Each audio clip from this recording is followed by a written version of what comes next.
Welcome to this comprehensive module on logging, monitoring, and alerting in DevOps.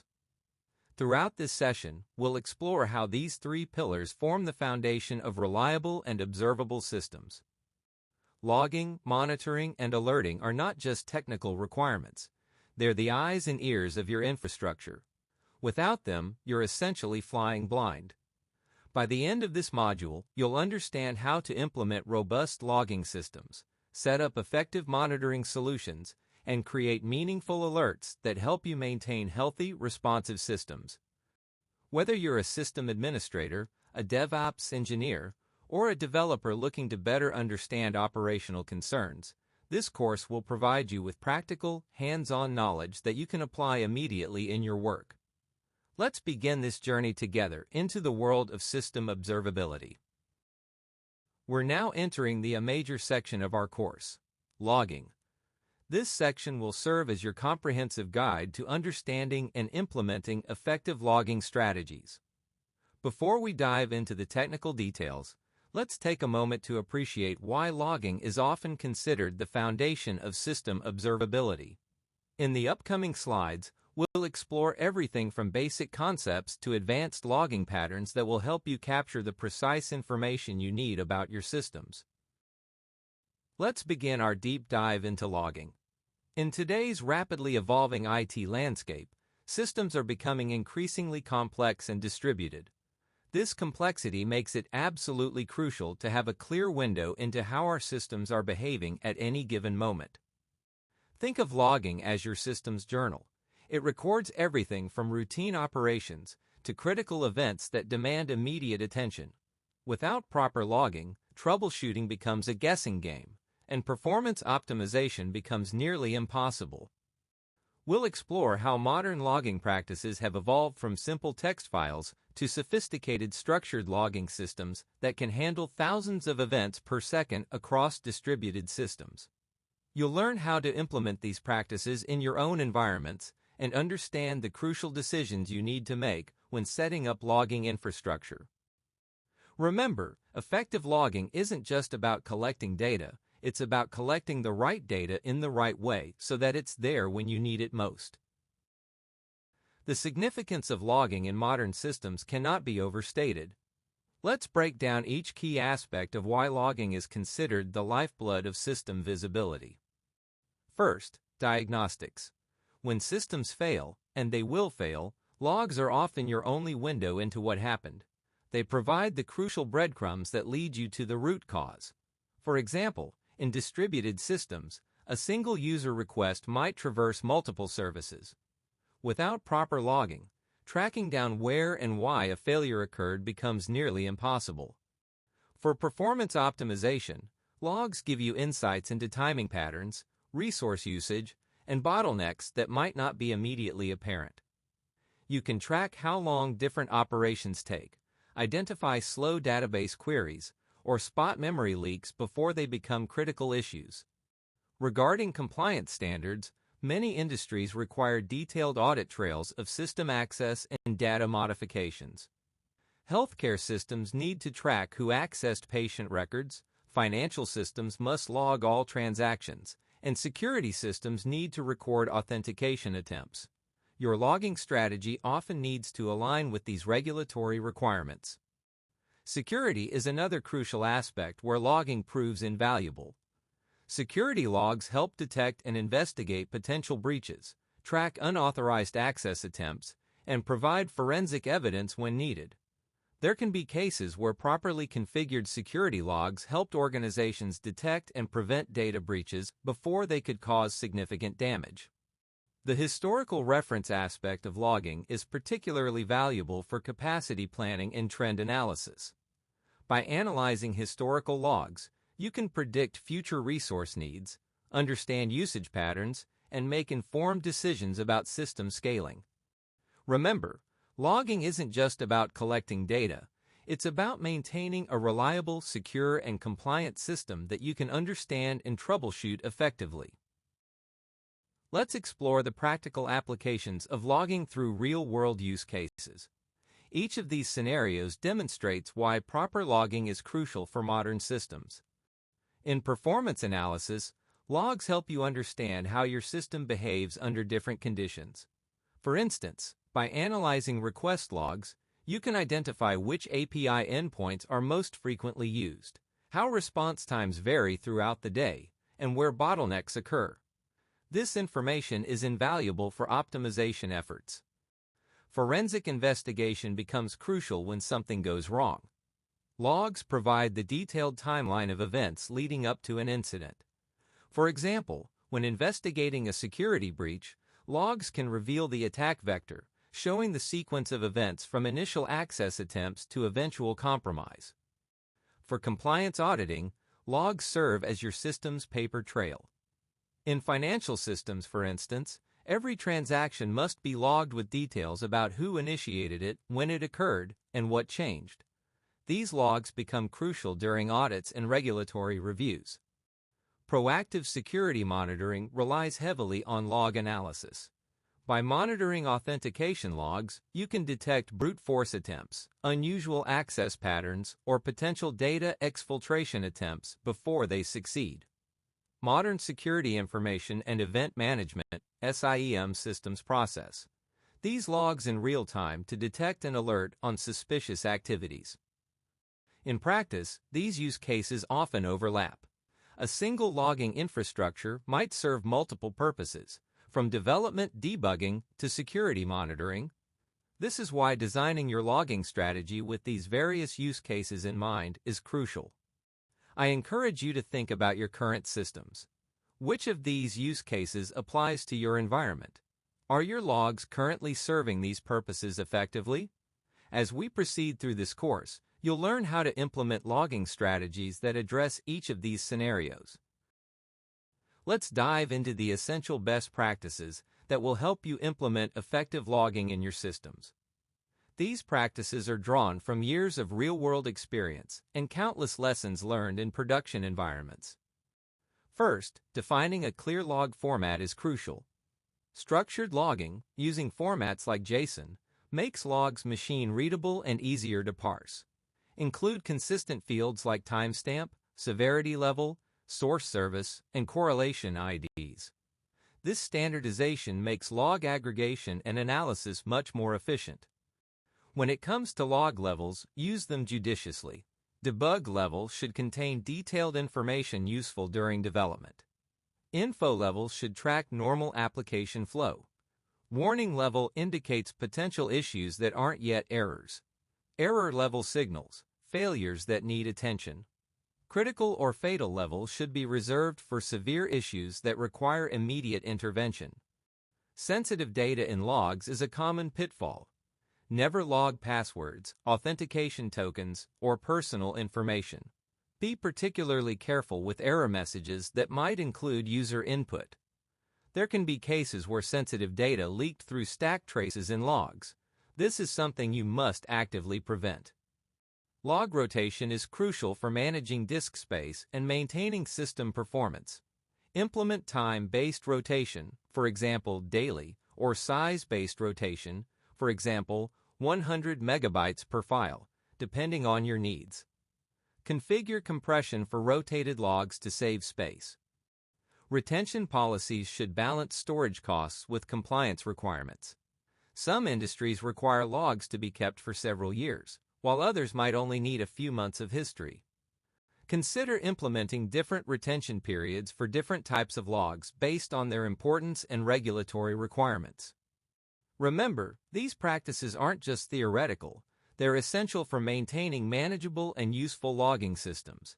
In the next few slides, we'll look at specific examples of how to implement these practices in various environments. We're now transitioning to a detailed discussion about log levels, one of the most crucial aspects of effective logging. Log levels help us categorize and filter information based on its significance and urgency. In the following slides, we'll explore how to implement and use log levels effectively across different programming languages and frameworks. Understanding log levels is essential for creating maintainable and useful logging systems. Let's explore how to configure logging in your applications effectively. This is where theory meets practice, and we'll look at concrete examples of implementing proper logging across different programming environments. Most modern programming languages provide robust logging frameworks. In Java, you might use Log4j or Logback. Python offers the logging module we'll see in the next slide. Node.js has Winston or Bunyan. These frameworks share common principles, but offer unique features suited to their environments.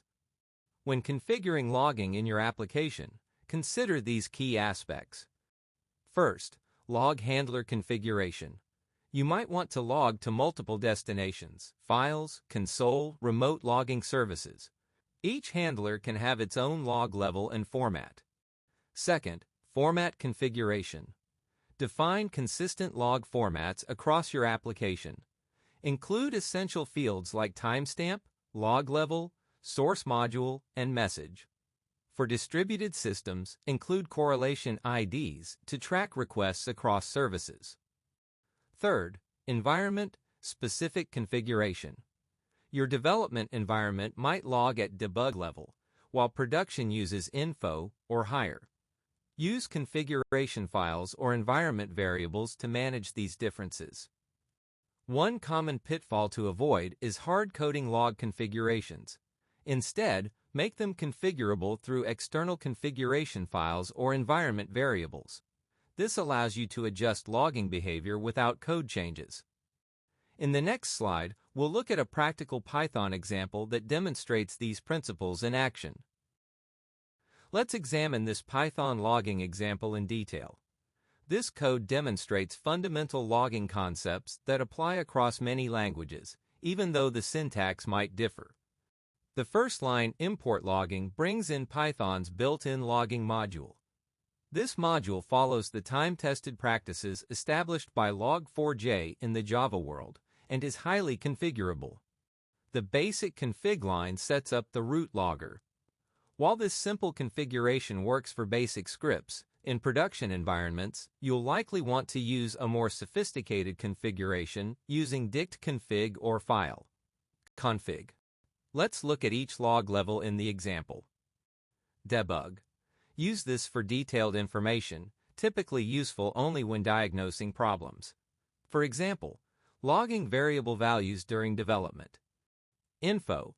Use this for confirmation that things are working as expected. For example, recording successful API calls or user actions. Warning. Use this for indicating something unexpected happened or warning about some future problem. For example, when disk space is running low or when using a deprecated feature. Error. Use this for more serious problems that prevent normal operation but don't crash the application. For example, failed database connections or API calls. Critical. Use this for serious errors that might prevent the program from running. For example, critical configuration missing or essential services being unavailable. When implementing this in your own applications, consider adding context to your log messages. Instead of just connection failed, log database connection failed, timeout after 30 seconds. Here's a more practical example of how you might use this in a web application. Remember to configure log formatting to include timestamp, source location, and any other contextual information your team needs for effective debugging. Now let's explore how to filter logs by level, particularly in the context of log processing pipelines using tools like Logstash. This is a crucial skill for managing large volumes of logs effectively. Logstash is a powerful tool in the Elastic Stack that allows you to process logs in real time. The example configuration shown here demonstrates how to filter out debug-level logs, which is a common requirement in production environments where you want to reduce noise and storage costs. The configuration uses Logstash's filter plugin system. Let's break down how this works. The if condition checks the log level field. Note that the actual field path, log level, follows Logstash's field reference syntax. This might need to be adjusted based on your log format. The drop filter is one of the simplest yet most powerful filters in Logstash. When applied, it completely removes the matching event from the pipeline. This is permanent. Once dropped, these events won't be indexed or stored. Here's an expanded example of what you might do in a production environment. This configuration would drop all debug level logs, drop info level logs from health check endpoints, tag all error and critical logs for urgent attention. Remember, while filtering logs can save storage space and processing power, be cautious about dropping logs in production without first analyzing their importance. Consider keeping all logs in development environments and implementing graduated filtering in staging and production. Let's explore how to effectively index logs by level in Elasticsearch. This is a crucial skill for anyone working with the ELK, Elasticsearch, Logstash, Kibana stack. The example, JSON query shown here, demonstrates a simple yet powerful way to index for specific log levels. However, there's much more to consider when working with Elasticsearch for log management. First, let's talk about indexing strategy. When designing your Elasticsearch indices, you want to ensure that log levels are properly mapped. Here's an example of a good mapping. Using keyword type for log levels is important because we want exact matches, not text analysis. For searching, you can extend the basic query shown in the slide to create more sophisticated searches. This query would find all error level logs from the last hour. You can also use aggregations to analyze log level distribution. Remember to consider performance implications when querying large log volumes. Use time-based indices and proper index lifecycle management policies to maintain good search performance. Visualization is where your logging data comes to life, and Kibana provides powerful tools for creating insightful visualizations of your log data. Let's explore how to create effective visualizations for log levels. When creating visualizations in Kibana, there are several types particularly useful for log level analysis. 1. Pie charts. Show distribution of log levels across your entire system. Quickly identify if you're getting an unusual number of errors. Use the pie chart visualization with the terms aggregation on log.level. 2. Time series visualizations. Track log level trends over time. Identify patterns like increased error rates during deployments. Use the TSVB visualization type with account aggregation grouped by log level. 3. Heat maps. Show log level distribution across different services or times of day. Identify problematic services or time periods. Use the heat map visualization with two terms aggregations. Here's a practical example of building a comprehensive logging dashboard. 1. Start with a time series showing all log levels. 2. Add filters for quick access to error and critical logs. 3. Include a pie chart showing overall distribution. 4. Add a data table showing the latest high-priority logs. Tips for effective visualization. Use consistent colors for log levels across all visualizations. Set appropriate refresh intervals based on log volume. Use dashboards to combine related visualizations. Add annotations for important events like deployments. Remember, the goal isn't just to make pretty charts, it's to make your log data actionable and understandable at a glance. Setting appropriate alert thresholds for log levels is crucial for maintaining system health without creating alert fatigue. Let's dive into how to set up effective alerting using Elasticsearch's Watcher. Alert configuration involves several key considerations. Threshold definition. What constitutes an alert-worthy situation? How many errors in what time frame? Should certain applications or services have different thresholds? 2. Alert routing. Who should receive different types of alerts? What communication channels should be used? How should alerts be escalated? Here's an example of a Watcher alert configuration. Best practices for alert configuration. 1. Start with conservative thresholds and adjust based on experience.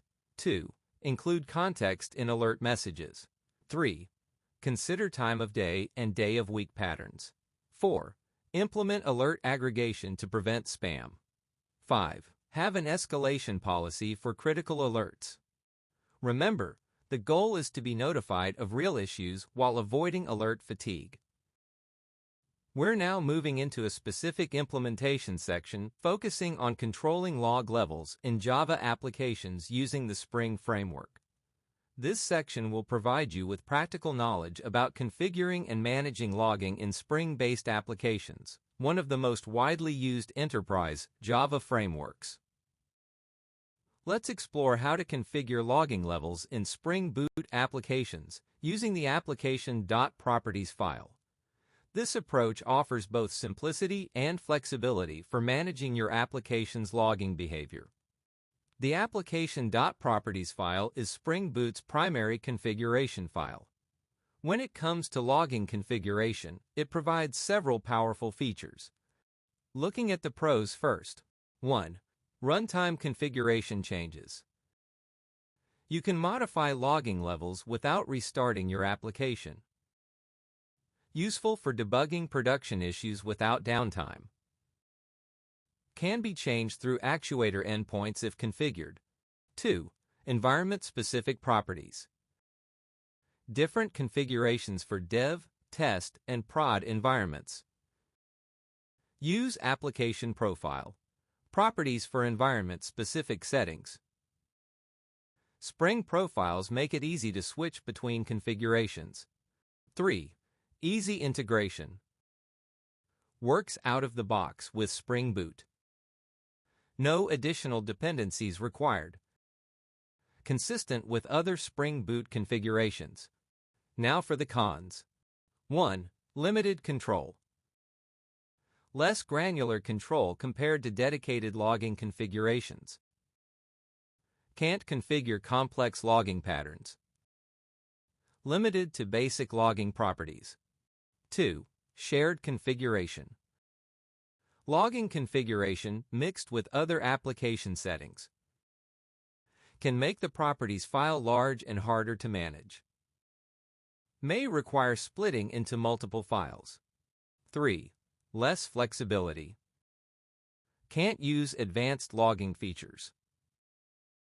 Limited support for custom logging providers. Some configurations require additional setup. Best practices. 1. Use meaningful package names for logging configuration. Document any custom logging levels. 3. Consider using external logging configuration for complex scenarios. 4. Keep a reference of common logging patterns.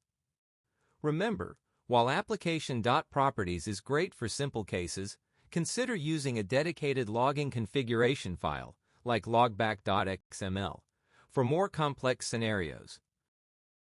Understanding environment variable overrides for logging configuration is crucial for maintaining flexibility in different deployment environments. Let's explore how this works in practice. The key concept here is that Spring Boot allows you to override any application.properties setting using environment variables. This is particularly useful in containerized environments and cloud deployments. The conversion rule is straightforward. 1. Convert dots to underscores. 2. Convert to uppercase. 3. Replace hyphens with underscores. For example, logging.level.root equals debug becomes log_level _root equals debug. Logging.level.org.springframework equals info becomes logging_level _org _springframework equals info. This is particularly useful in various scenarios as shown here. Best practices. 1. Document all overridable logging variables. 2. Use consistent naming conventions. 3. Consider security implications of log levels. 4. Maintain a reference of common overrides.